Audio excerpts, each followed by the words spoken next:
In 1087 AD, on a sun-scorched plateau outside the Byzantine pearl of Rossano in Calabria, two Christian armies clashed beneath the shadow of a sacred icon, and our silver-armored GoodKnight rode with the Normans as they shattered a Greek shield wall in a battle that would seal the fate of southern Italy forever. As Bohemond of Taranto, the disinherited giant who would one day conquer Antioch, led his knights against rebel Normans and Byzantine loyalists fighting beneath the banner of the Virgin Mary. This wasn't just another feudal skirmish. It was the death rattle of Eastern Roman power in Italy and the forging of the warrior elite who would soon march to Jerusalem. Watch as our immortal knight survives the brutal melee where Norman lances met Greek spears, where the standard fell and an empire's dream died in the Calabrian dust, and where victory came at a cost that would haunt him for years to come. From the feigned retreat that broke the militia's discipline to the final, desperate stand around the icon wagon, every moment of this forgotten battle shaped the Crusader generation and taught hard lessons in the price of conquest. Subscribe to the GoodKnight stories for more immersive historical journeys that transport you to the turning points of the medieval world, where our eternal knight in silver armor walks through the smoke and blood of history with storytelling designed for deep focus, relaxation, or peaceful sleep. Comment below which medieval battle you'd like the GoodKnight to witness next. But for now, settle in, relax, and journey back to that September day in 1087 when the last Byzantine standard in Italy fell forever. The GoodKnight had learned, over the years of his service to the Hauteville dynasty, that the death of a great man creates a vacuum into which lesser men are pulled with terrible velocity. In the summer of 1085, when Robert Guiscard, the Duke of Apulia and Calabria, the terror of the world, died of fever on the island of Kefalonia while campaigning against the Byzantine Empire, that vacuum opened like a wound across southern Italy. The GoodKnight had not been present at Guiscard's death. He had been stationed in Calabria, in the garrison of a minor castle overlooking the Crati Valley, watching the olive groves turn silver in the wind and wondering if the Duke's Balkan adventure would ever end. When the news came, carried by a dust-covered rider who had killed 3 horses getting from the coast, the GoodKnight felt the ground shift beneath him. He stood in the castle courtyard, his silver armor catching the late afternoon light, and listened as the messenger spoke in a hoarse, exhausted voice. Guiscard was dead. The army was returning. The succession was unclear. The GoodKnight said nothing.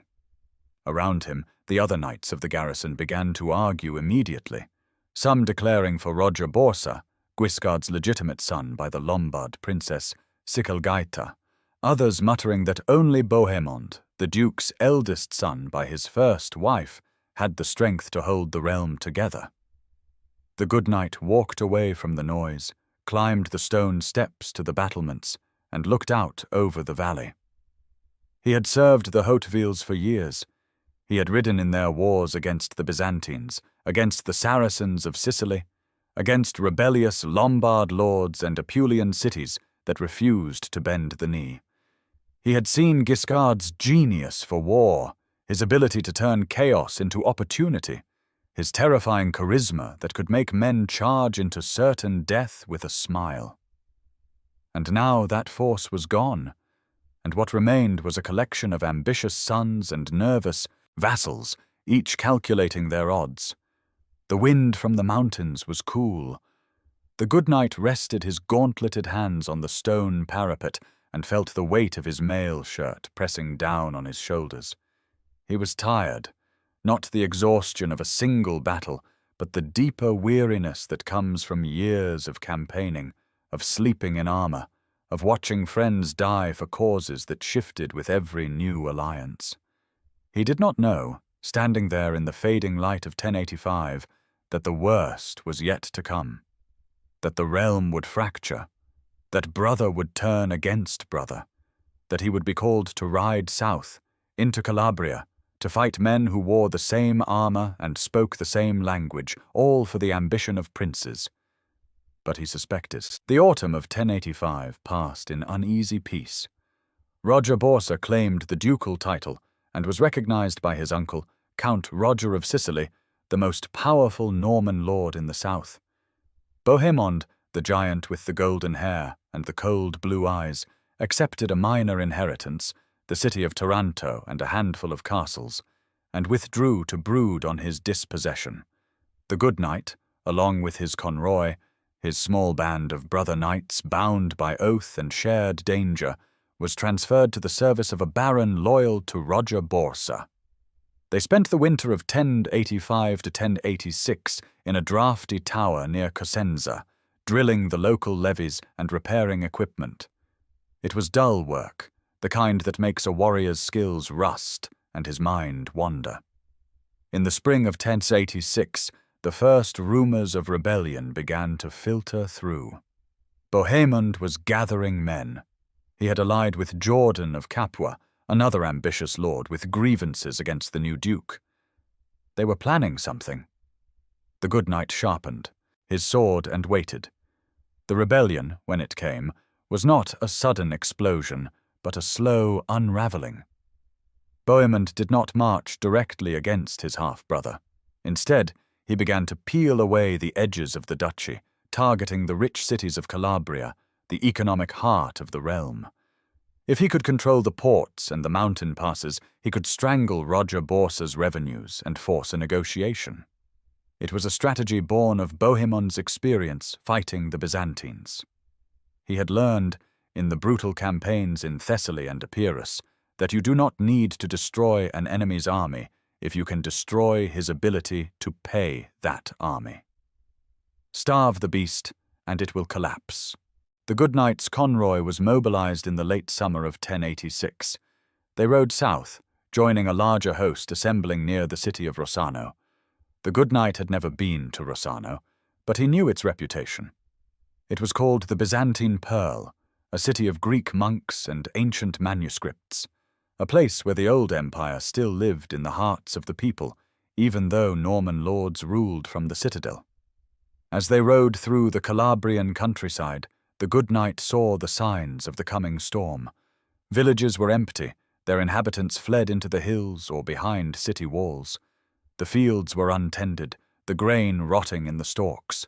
Smoke rose from distant fires, whether set by bandits, rebels, or the Duke's own foraging parties. It was impossible to say. The land itself seemed to be holding its breath.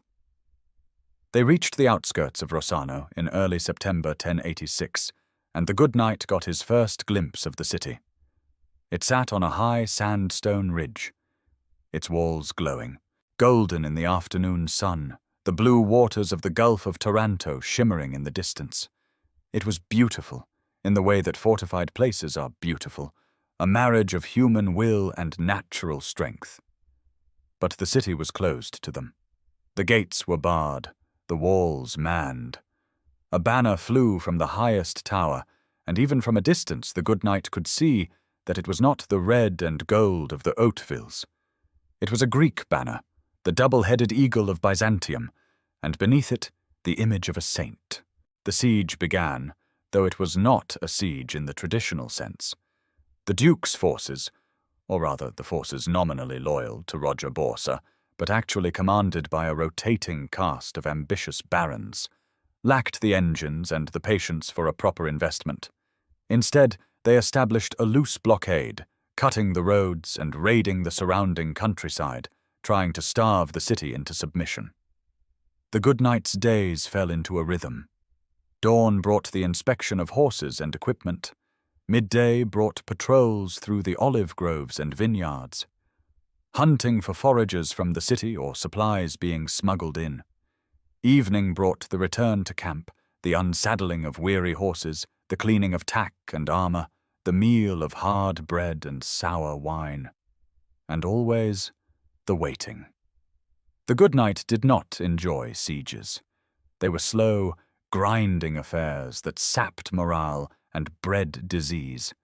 He preferred the clarity of open battle, where skill and courage could make a difference, where the outcome was decided in a few hours rather than dragged out over weeks or months. But this was not his choice to make. He was a knight, bound by oath to his lord, and his lord had been commanded to bring Rossano to heel. So he waited and watched and wondered what was happening inside those golden walls. Inside Rossano, the situation was more complex than the besiegers knew. The city had been seized not by Byzantine forces from Constantinople, but by William of Grandmesnil, a Norman baron and brother-in-law to Bohemond himself. Grandmesnil was a rebel, a man who had calculated that the chaos of the succession offered an opportunity to carve out his own principality. He had taken Rossano by a combination of treachery and speed, arriving at the gates with a small force and convincing the guards to open them before anyone realized what was happening. But Grandmesnil faced a problem. He was a Norman, a Latin, a Catholic, and Rossano was a Greek city, Orthodox in faith and Byzantine in culture. The population did not love him. They tolerated him only because he promised to protect them from the depredations of the Duke's army, which was known to be brutal in its treatment of rebellious cities. To hold Rossano, Grandmesnil had to make common cause with the local Greek aristocracy and the some powerful monastic community. He had to present himself not as a conqueror, but as a defender. And so he made a bargain. He would lead the military defense of the city, but he would fight beneath the Greek standard, the sacred banner of St. Nilus, the city's patron saint, and the icon of the Theotokos, the Virgin Mary. It was a strange alliance, born of necessity. The Greek militia, the politikoi, the armed citizens of Rossano, drilled in the squares and practiced with their long spears. The monks prayed in the churches and carried the icon through the streets in solemn procession, blessing the defenders. And Grandmesnil's Norman knights, a handful of hard men who had followed him into rebellion, stood on the walls and watched the Duke's army gather in the valley below. The good knight knew none of this. He saw only the closed gates and the defiant banners, and he assumed, as most of the besiegers did, that Rossano was simply another Byzantine holdout, a pocket of resistance that had refused to accept Norman rule. The truth was more complicated and more tragic. As September turned toward October, the frustration in the besieging camp grew. The Duke's commanders, minor barons jockeying for position and favor, began to argue about strategy. Some wanted to assault the walls, others wanted to continue the blockade. A few suggested negotiation, offering terms if the city would surrender. But then the situation changed. Word came that Bohemond himself was marching south. The great rebel, the disinherited son, was bringing his own army to Calabria. And in a twist that surprised everyone, he was not coming to support Grandmesnil. He was coming to crush him. The politics of the rebellion had shifted. Bohemond and Roger Borsa, the warring half-brothers, had reached a temporary accommodation. Bohemond would be allowed to keep Taranto and expand his holdings in Apulia, but in exchange he would help bring the rebellious barons to heel. Grandmesnil, who had thought he was acting in Bohemond's interest, suddenly found himself abandoned and marked for destruction. When the good knight heard that Bohemond was coming, he felt a strange mixture of relief and dread. Relief, because Bohemond was a commander of genius, a man who could end the stalemate and bring the campaign to a conclusion. Dread, because Bohemond's solutions were often brutal, and the good knight had seen enough of war to know that the fall of a city could be a terrible thing. Bohemond arrived in late September 1087, riding at the head of a compact, professional force of knights and infantry. The good knight watched from a distance as the great man dismounted in the camp, towering over the other barons, his golden hair catching the sunlight, his voice carrying across the tents as he issued orders. The good knight had seen Bohemond before, years ago, during the campaigns against the Byzantines. He remembered the man's size. He was said to be nearly 7 feet tall, and his presence, the way he seemed to fill a space just by standing in it. But more than his physical stature, it was Bohemond's eyes that the good knight remembered. Cold, calculating eyes that missed nothing, that weighed every man and every situation with the precision of a merchant counting coins. Bohemond did not waste time. Within hours of his arrival, he had reorganized the besieging force, consolidated the scattered patrols, and sent scouts to map the terrain around Rossano. He walked the trottoir, perimeter of the city, studying the walls and the gates, and then he returned to the camp and called a council of the barons. The good knight was not present at that council. He was too junior, a simple knight with no lands or title, but he heard the results. Bohemond had decided that a direct assault on the walls was impossible. Rossano was too strong, too well positioned, but he had also decided that the blockade was taking too long. He needed to force a battle, to draw the defenders out of the city and destroy them in the open field. And so Bohemond gave an order that made the good knight's stomach tighten. The army was to begin systematically destroying the agricultural estates outside the city, the metochia, the lands owned by the monasteries and the Greek aristocracy. They were to burn the olive presses, slaughter the livestock, tear down the farmhouses. They were to turn the countryside into a wasteland. It was a calculated atrocity, designed to provoke. Bohemond knew that the defenders of Rossano, especially the monks and the Greek militia, would not be able to stand by and watch their livelihoods destroyed. They would have to come out and fight. The good knight received his orders the next morning. His convoy was assigned to a raiding party, tasked with burning a cluster of farms to the east of the city. He saddled his horse in silence, checked his equipment, and rode out with the others. The work was ugly. The farms were small, poor places worked by families who had probably lived on that land for generations. The good knight and his companions rode through the olive groves, setting fire to the wooden presses where the oil was extracted. The flames caught quickly in the dry wood, and soon thick black smoke was rising into the clear autumn sky.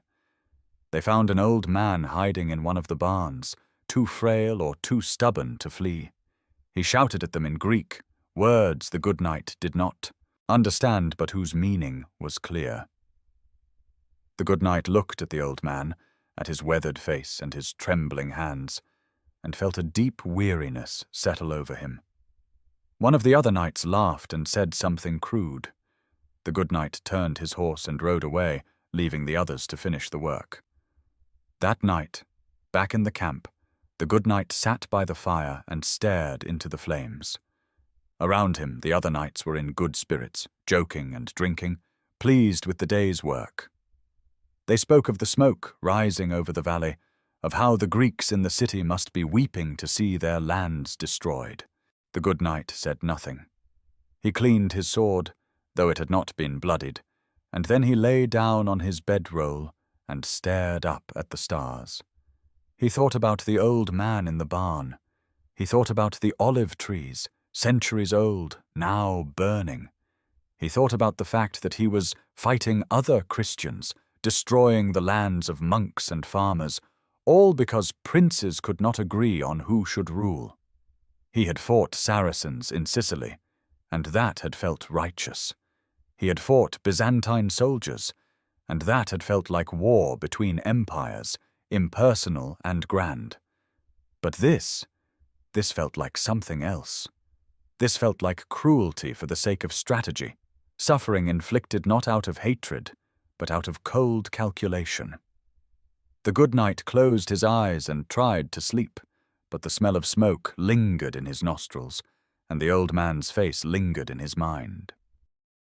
The provocation worked. On the third day of the burnings, as the smoke from a dozen estates drifted over the city walls, the gates of Rossano opened. The good knight was with a patrol in the hills to the north when the alarm was raised. A rider came galloping up the rocky path, his horse lathered with sweat, shouting that the Greeks were coming out. The good knight felt his heart begin to pound. He turned his horse and spurred toward the camp, the other knights of his convoy following close behind. By the time they reached the valley, the Byzantine allied force was already deploying on the plateau of Santa Maria del Patire, a flat stretch of ground to the east of the city. The good knight reined in his horse on a low rise and stared at the sight. It was not a raiding party. It was an army. The Greeks had formed a defensive line, a crescent of men stretching across the plateau. In the center, on a slight rise, was the standard. A massive wagon bearing the icon of the Virgin Mary and the banner of St. Nilus.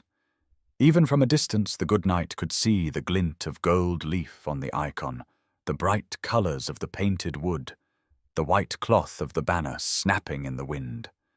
Around the standard, the elite troops were gathered, dismounted knights in mail and a cadre of heavy infantry armed with axes and maces. On the flanks, the militia stood in deep ranks, their long spears bristling like a forest, their round shields overlapping to form a wall. The good knight estimated their numbers at over 2,000 men. It was more than he had expected. Far more. The Norman camp was in controlled chaos. Bohemond was already mounted, shouting orders, organizing the scattered patrols and raiding parties into a coherent battle line. The good knight rode to his assigned position, joining the main body of heavy cavalry in the center. Around him, knights were checking their equipment, tightening girths, lowering their lances into position. The good knight's hands were steady as he adjusted his shield strap and settled his helmet more firmly on his head. The nasal guard pressed against the bridge of his nose, narrowing his field of vision. He could hear his own breathing, loud inside the confines of the helmet, and the creak of leather and the jingle of mail as his horse shifted beneath him. Bohemond rode along the line, his voice carrying over the noise. The good knight caught fragments of the speech. Glory, victory, the weakness of the Greeks, the righteousness of their cause. The usual words. They washed over him without leaving much impression. He had heard such speeches before every battle, and he had learned that the reality of combat bore little resemblance to the rhetoric that preceded it. What mattered was the man next to you, the training that turned thought into reflex, and the luck that kept a spear point from finding the gap in your armor. The good knight glanced to his left and right. He knew the men of his convoy, had fought beside them for years. There was Geoffrey, a taciturn Breton with a scar across his jaw. There was Rainulf, a younger knight from Apulia, eager and brave, and likely to get himself killed through recklessness. There was Tancred, no relation to the famous Tancred of Hauteville, a solid, dependable man who never complained and never faltered. These were his brothers, bound not by blood but by shared danger. If he died today, they would carry his body from the field. If they died, he would do the same for them. The Norman army finished its deployment. In the vanguard, the Saracen archers and light cavalry, Muslim troops from Sicily, serving for pay and plunder, formed a loose screen. Behind them, the heavy knights, perhaps 400 strong, waited in 3 divisions. The good knight was in the center division, directly under Bohemond's command. In the rear, a reserve of infantry and dismounted knights, nominally commanded by Roger Borsa, stood ready to exploit any breakthrough or cover a retreat. The sun was climbing toward noon. The heat was building, the air shimmering over the dry ground. The good knight could feel the sweat beginning to trickle down his back beneath the padding and mail. And then the battle began. The opening phase was a missile duel, a contest of archers that the good knight watched from his position in the second line.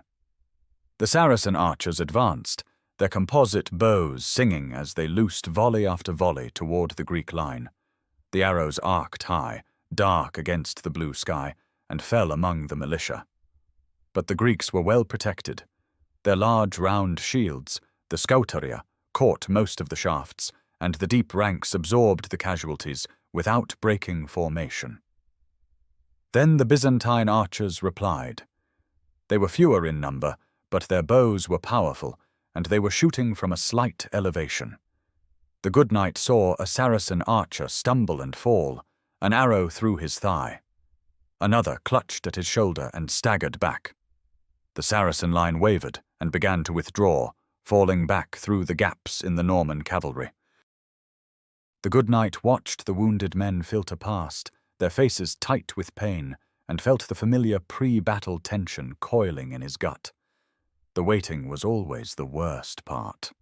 Once the fighting started, there was no time to think, only to react.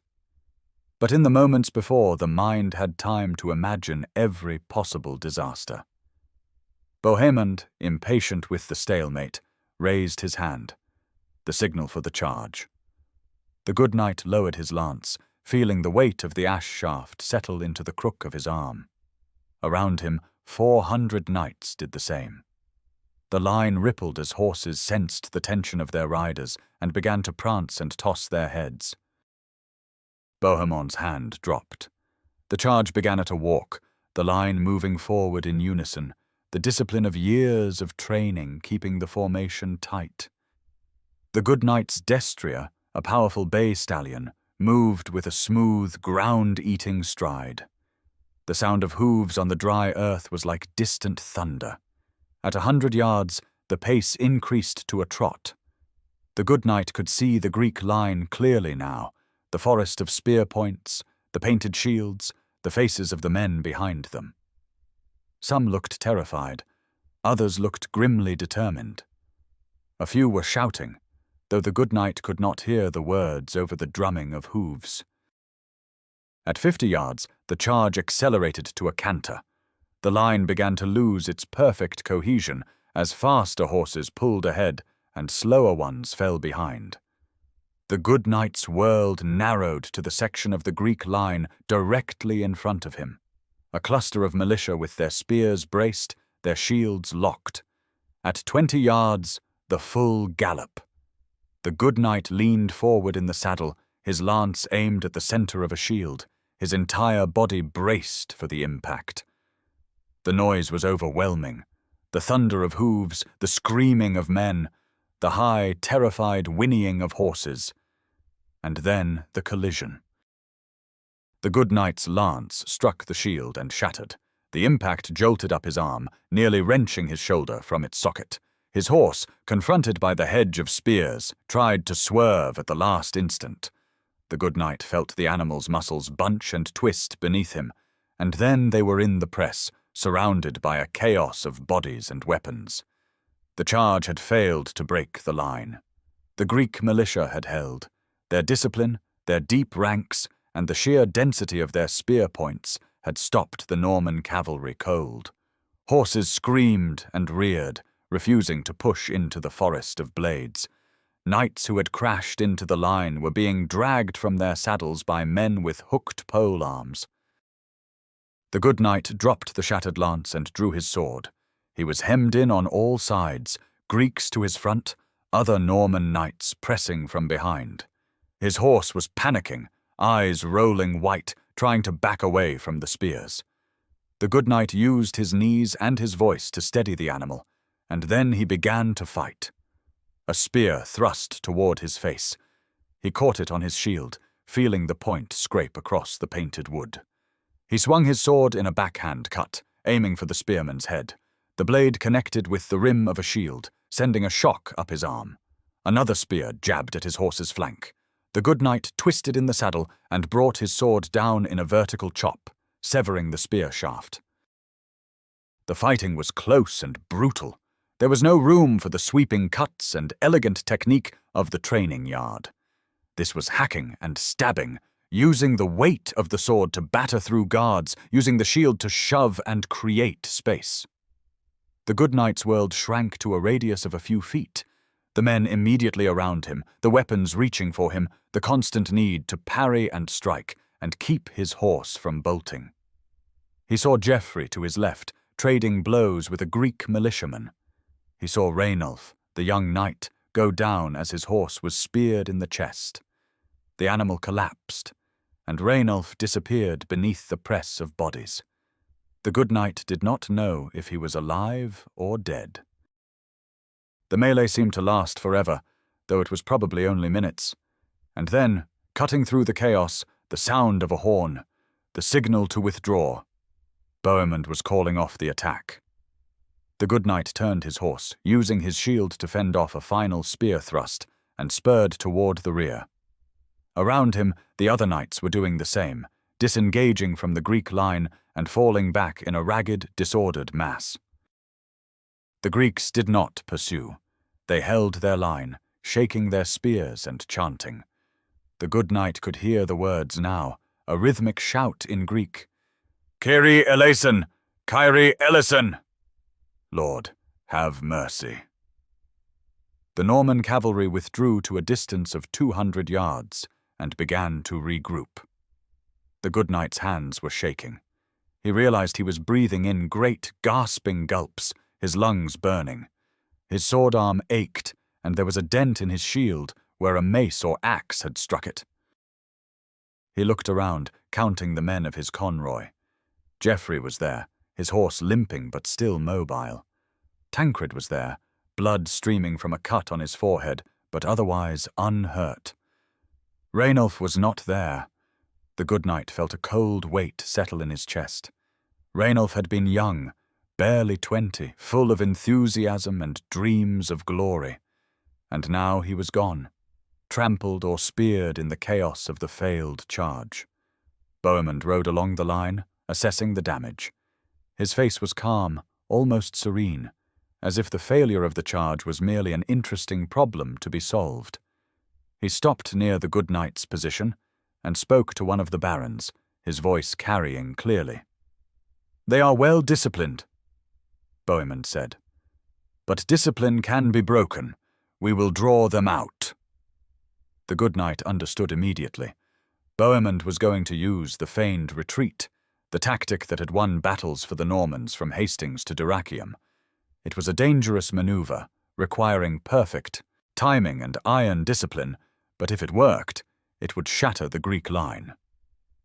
The good knight tightened his grip on his sword and waited for the order. The sun was past its zenith now, the shadows beginning to lengthen. The good knight's mouth was dry, his lips cracked. He had not drunk water since the morning, and the heat inside his armor was oppressive. But there was no time to rest. Bohemond was already repositioning the divisions, preparing for the next phase of the battle. The good knight's convoy was assigned to the right wing, the division that would execute the feigned retreat. Bohemond himself explained the plan to the assembled knights, his voice calm and precise. "You will charge again," he said. "But this time, when you reach their line, you will not press the attack. You will turn and flee. Make it look real. Make them believe you are broken. And when they pursue, we will destroy them." The good knight listened and nodded. He had seen this tactic before, but he had never been part of the unit executing the feint. It was a role that required courage of a different kind. The courage to turn your back on the enemy, to invite pursuit, to trust that your comrades would be there to save you when the trap was sprung. The right wing formed up. The good knight took his place in the line, his horse snorting and pawing the ground. The animal was tired, its flanks heaving, but it still had fight in it. The good knight patted its neck and murmured a few words of encouragement. The charge began. This time, the good knight knew what to expect. The acceleration, the narrowing of vision, the wall of spears growing larger. But this time, as they neared the Greek line, the knights did not commit fully to the attack. They hurled their lances, shouted insults, and then, as if seized by sudden panic, they turned their horses and fled. The good knight wheeled his destrier and spurred it toward the woods. He hunched low in the saddle, making himself a smaller target, and rode as if the hounds of hell were at his heels. Around him, the other knights were doing the same, their horses stretching out in full gallop. Behind them, the good knight heard a roar. The Greeks were cheering. And then, more ominously, he heard the sound of running feet. The feint had worked. The Greek militia, seeing the dreaded Norman knights fleeing in disorder, had broken ranks to pursue. They were streaming out from the protection of the standard, chasing the retreating cavalry, eager to finish the job and strip the dead. The good knight risked a glance over his shoulder. The Greek left flank was in chaos. The neat shield wall dissolved into a mob of individual warriors running across the plateau. They had advanced far beyond the protection of their center, and they were disordered, breathless, vulnerable. And then Bohemond sprang the trap. The Norman reserve, which had been hidden behind a low rise, suddenly appeared on the flank of the pursuing Greeks. At the same time, Bohemond signaled the feigned retreat to halt and turn. The good knight hauled on his reins, bringing his horse to a plunging stop, and then wheeled it around. The Greeks, caught in the open, realized their mistake too late. The Norman cavalry slammed into them from two directions. The good knight, his blood singing with the sudden reversal of fortune, drove his horse into the scattered militia. This time there was no shield wall to stop him. The Greeks were isolated, disorganized, unable to support each other. The slaughter was immediate and terrible. The good knight's sword rose and fell, rose and fell. He struck at heads, at shoulders, at the backs of men trying to flee. His horse trampled bodies, its hooves crushing bone. Around him, the other knights were doing the same, their lances and swords reaping a harvest of death. The good knight felt a strange detachment, as if he were watching himself from a distance. This was not the desperate, chaotic melee of the first charge. This was a hunt, a massacre. The Greeks had no chance. They were running, throwing down their weapons, begging for mercy in a language the good knight did not understand. He did not stop. None of them stopped. This was war, and in war a broken enemy must be destroyed completely, or they will regroup and fight again. The pursuit carried the good knight across the plateau, through the scattered remnants of the Greek left wing, and toward the center, where the standard still stood. The elite troops around the wagon had not broken. They stood in a tight circle, shields locked, weapons ready, determined to protect the sacred icon even as their army disintegrated around them. Bohemond, seeing that the flanks were collapsing, now committed his entire force to the center. The good knight, swept up in the momentum of the charge, found himself riding toward the standard, toward the last organized resistance on the field. This would be the final act. Chapter 6. The Fall of the Standard. The fighting around the standard was the fiercest of the day. The defenders knew they would receive no quarter. They were rebels, traitors in the eyes of the Hauteville dynasty, and the sacred banner they fought beneath made them targets of particular fury. The Norman knights, scenting victory, pressed forward with renewed aggression. The good knight's horse, exhausted and bleeding from a dozen minor wounds, stumbled as it climbed the slight rise toward the wagon. The good knight felt the animal's legs buckle, and he barely had time to kick free of the stirrups before it collapsed. He hit the ground hard, the impact driving the breath from his lungs, and rolled to avoid being crushed. He came to his feet, sword in hand, and found himself in the middle of a nightmare. The space around the standard was a press of bodies, a swirling chaos of men fighting and dying in a space no larger than a village square. The good knight could barely see through the narrow slit of his helmet.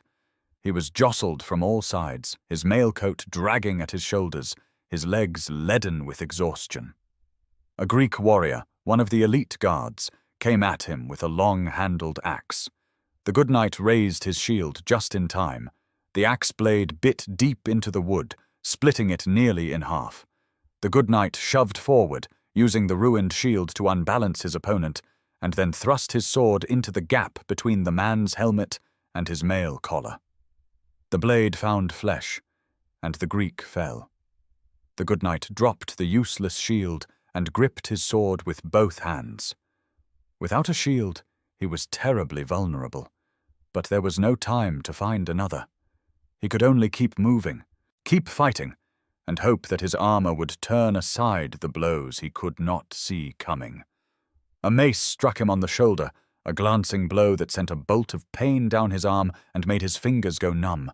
He staggered, nearly fell, and then someone, Geoffrey, he thought, though he could not be sure, was beside him, covering his flank. The good knight fought on. His world had shrunk to a radius of a few feet, to the immediate threats, to the need to parry and strike and stay on his feet. He did not think about the larger battle, about victory or defeat, about the rightness or wrongness of the cause. He thought only about survival. And then, through the chaos, he saw the standard-bearer. The man was a giant, a Greek priest in mail, standing on the wagon itself, holding the banner with one hand and wielding a heavy mace with the other. His face was contorted with fury and desperation, and he was shouting something. A prayer, a curse. The good knight could not tell. A Norman knight, one of Bohemond's household men, climbed onto the wagon and attacked the priest. The two men grappled, their weapons forgotten, struggling for control of the banner. And then the priest brought his mace down on the knight's helmet with a sickening crunch. The knight fell, and the priest raised the banner higher, shaking it defiantly. But the effort left him exposed. A spear, thrown from the press of bodies, struck him in the side, punching through his mail. The priest staggered, dropped the mace, but still held the banner. He looked down at the spear protruding from his ribs, and then he looked up at the sky, his lips moving in silent prayer. And then he fell.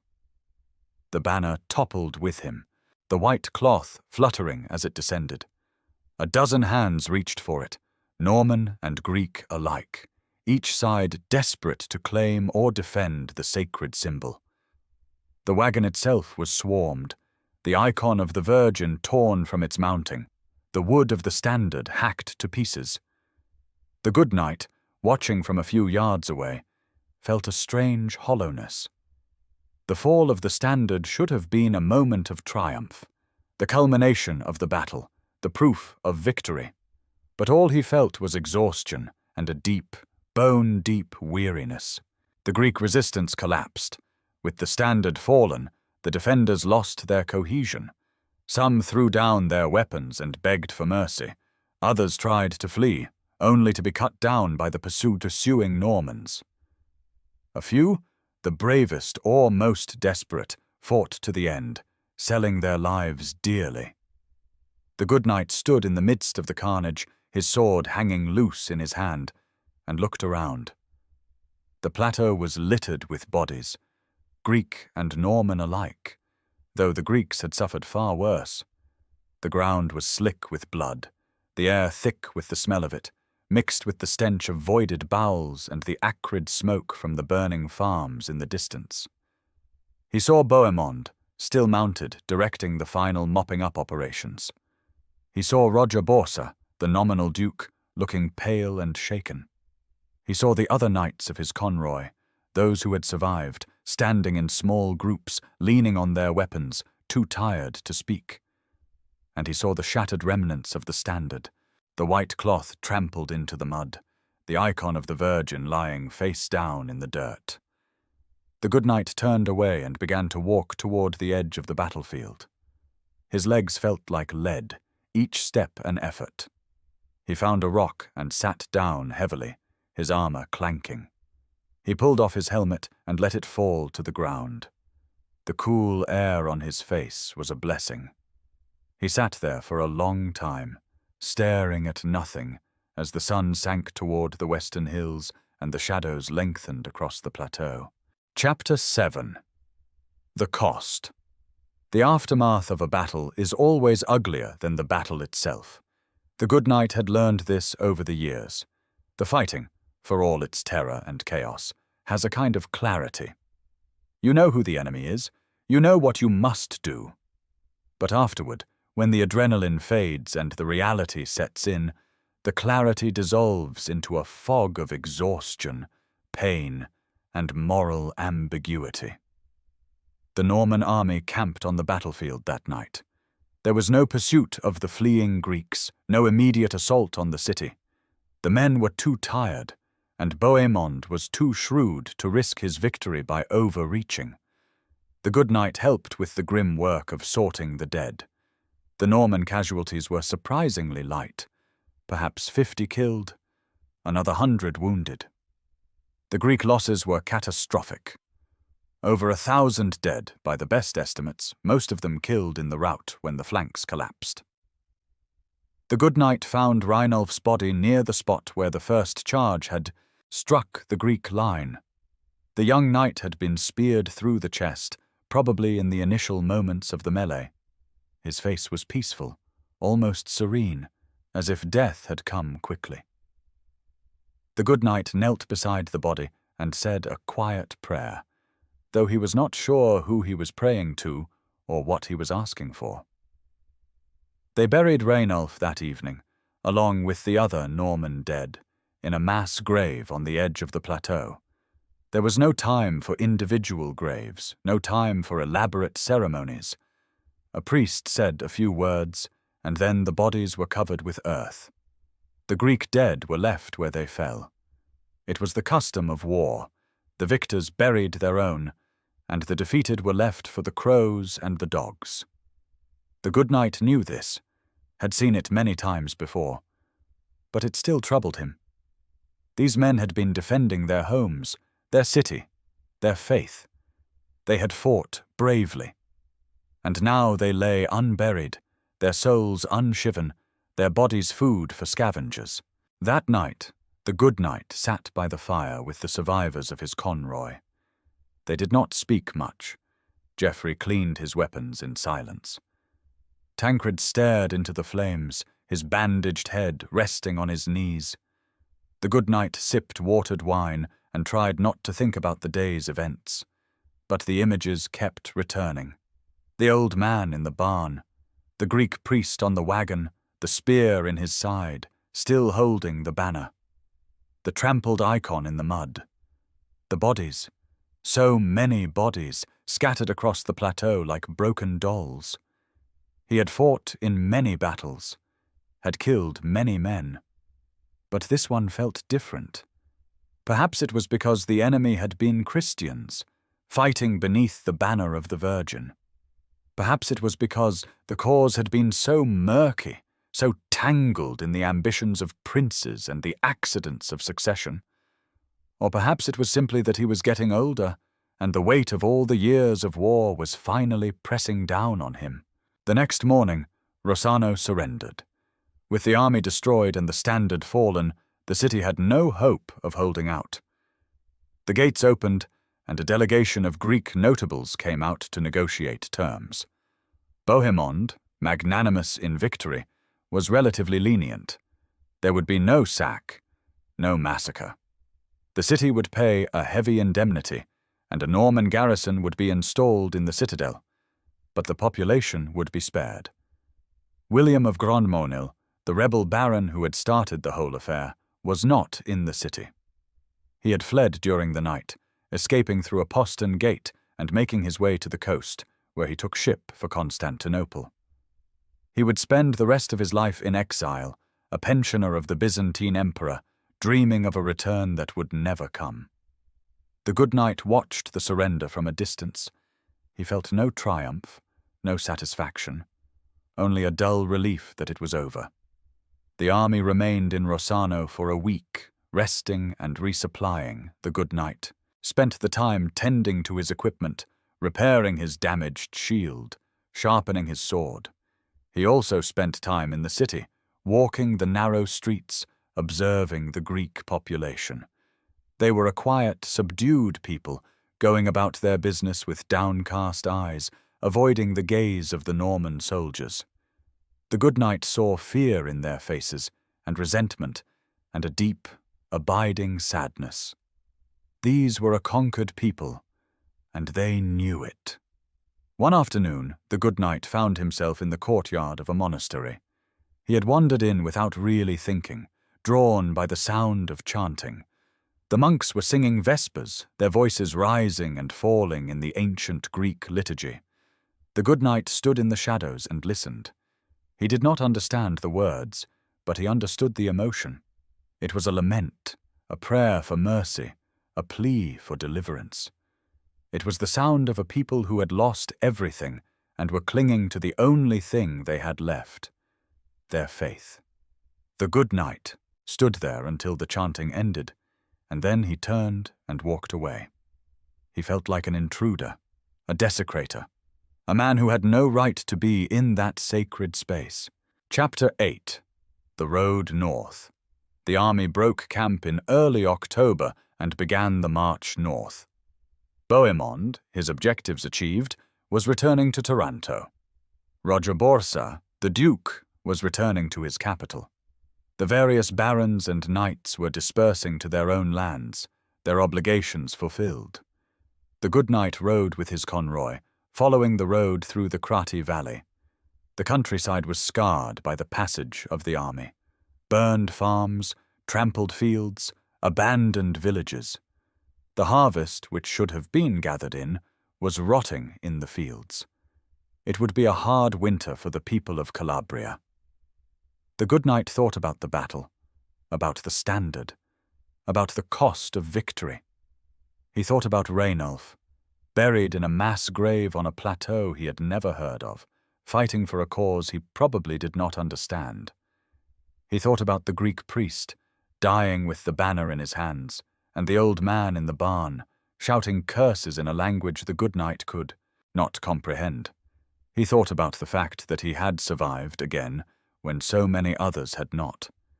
He did not know why. He did not believe it was because he was braver or more skilled. He had simply been lucky. A spear had missed him by inches. A mace had struck his shoulder instead of his head. His horse had stumbled at the right moment, throwing him clear before it was killed. Luck. That was all it was. And luck, the good knight knew, eventually ran out. They reached the border of Calabria and crossed into Apulia. The landscape changed, the mountains giving way to rolling hills and then to the flat coastal plain. The air smelled of the sea, and the good knight felt some of the tension begin to ease from his shoulders.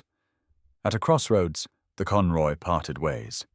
Geoffrey was heading to his family's lands near Brindisi. Tancred was returning to a small castle in the interior. The good knight, who had no lands of his own, was assigned to a garrison in Bari, where he would spend the winter. They said their farewells, brief and awkward, as soldiers' farewells always are. They had fought together, bled together, and now they were going their separate ways, perhaps never to meet again. The good knight rode the last miles to Bari alone. The city appeared on the horizon, its walls white against the blue of the Adriatic. He passed through the gates and made his way to the garrison, where he reported to the castellan and was assigned a bunk in the barracks. That night, lying on a straw mattress in a room full of snoring soldiers, the good knight stared at the ceiling and thought about the Battle of the Standard. He had survived. He had done his duty. He had fought bravely, or at least competently. But he felt no pride, no sense of accomplishment. He felt only a deep weariness and a nagging sense that something had been lost on that plateau outside Rossano, something more than the lives of the men who had died there. He thought about the icon of the Virgin, lying face down in the mud, and he wondered if God had been watching that day. And if he had, what he had thought of the spectacle of Christians slaughtering Christians in his name. The good knight closed his eyes and tried to sleep, but sleep was a long time coming. Chapter 9. The Winter of Reflection. Winter in Bari was mild compared to the winters the good knight had known in his youth, in the lands far to the north where he had been born. The Adriatic wind was cold, but it did not carry the biting chill of the northern snows. The days were short, the nights long, and the garrison settled into the routine of winter quarters. The good knight's duties were light. He stood watch on the walls, drilled with the other knights, and helped maintain the equipment. It was dull work, but he was grateful for the dullness. After the chaos of the campaign, the monotony of garrison life was a kind of balm. He spent his free time walking the streets of Bari, exploring the city. It was a strange place, a blend of cultures and faiths. The Normans ruled from the citadel, but the population was a mix of Greeks, Lombards, and even a few Saracens. The churches were both Latin and Orthodox, their different liturgies echoing through the narrow streets. The good knight found himself drawn to the Basilica of St. Nicholas, a massive church built to house the relics of the saint, which had been stolen from Myra in Asia Minor a few years earlier. He would sit in the dim interior, watching the pilgrims come and go, listening to the murmur of prayers in a dozen different languages. He was not a particularly pious man.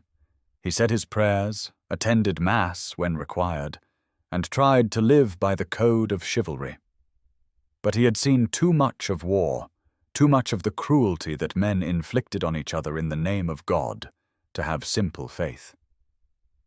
Still, there was something comforting about the church, about the continuity of ritual, the sense that there was something larger and more enduring than the petty conflicts of princes and the brief, violent lives of soldiers. One day, in late December, the good knight was sitting in the basilica when an old monk approached him. The monk was Greek, his beard long and white, his eyes sharp and intelligent. "You are troubled, my son," the monk said in accented Latin. The good knight looked up, surprised. "I am well enough, father," the monk smiled. "The body may be well, but the soul can still be troubled. I have seen many soldiers come here, seeking peace. You have the look of a man who has seen too much." The good knight did not reply immediately. He looked at the monk, at the kindness in his eyes, and felt a sudden, unexpected urge to speak, to unburden himself. "I fought at Rossano," he said quietly. "I helped destroy the standard." The monk's expression did not change. "I know of that battle. Many good men died." "They were Christians," the good knight said. "We killed Christians. We burned their lands, destroyed their livelihoods, all for the ambition of princes." The monk nodded slowly. "War is a terrible thing. It brings out the worst in men, even when they believe they are fighting for a righteous cause." "Was it righteous?" the good knight asked. "I do not know anymore. I have fought Saracens, and that felt right. But this felt like murder." The monk was silent for a long moment. Then he said, "I cannot tell you whether your cause was just. That is between you and God. But I can tell you this. The fact that you are troubled, that you question, is a sign that your soul is not lost. It is the men who kill without remorse, who see no difference between right and wrong, who are truly damned." The good knight looked down at his hands, at the calluses and scars that marked a life of violence. "I do not know how to stop," he said. "This is all I am." "You are more than a sword arm," the monk said gently. "You are a man, made in the image of God. You have a choice, always, in how you live and what you do. The past cannot be changed, but the future is not yet written."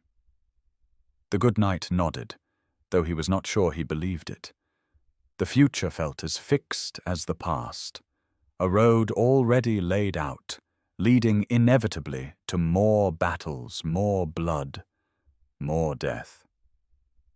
But the monk's words stayed with him, echoing in his mind during the long winter nights. Spring came early to Apulia in 1088. The almond trees bloomed, filling the air with their sweet scent, and the fields turned green with new growth.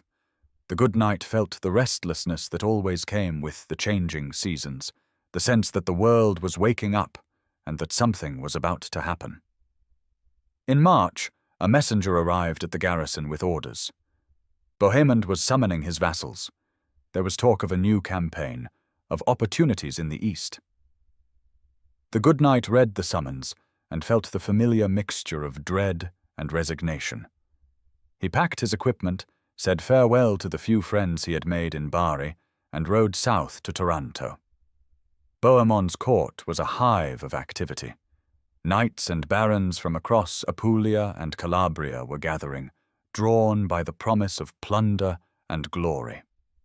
The good knight found his old conroy, Geoffrey and Tancred had also been summoned, and they settled into the camp outside the city walls.